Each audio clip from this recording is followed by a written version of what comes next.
Pemerintah Kota Makassar terpaksa memberlakukan pembatasan kegiatan masyarakat yang lebih ketat pada perpanjangan PPKM 6 Juli 2021, di mana beberapa poin penting yang diatur dalam PPKM Mikro menyerupai PPKM Darurat, seperti pembatasan kegiatan masyarakat yang hanya boleh hingga pukul 17.00 dan aktivitas ibadah dilakukan di rumah.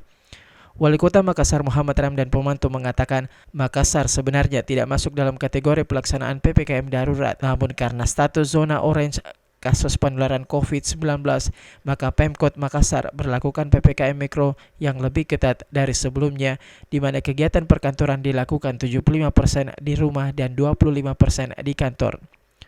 Pembatasan kegiatan masyarakat di pusat perbelanjaan, mal, pasar, karaoke, dan rumah bernyanyi boleh dilakukan hingga pukul 17.00 dan rumah peribadatan ditutup sementara sehingga proses beribadah dilakukan di rumah.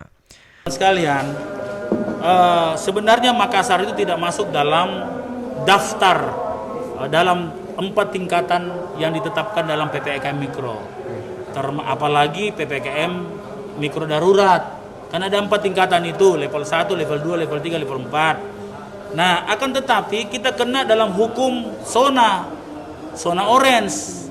Nah, zona orange inilah yang kita kena dengan aturan ini. Wali Kota Makassar juga menambahkan pihaknya sangat menyesalkan Makassar harus melaksanakan PPKM Mikro yang lebih ketat.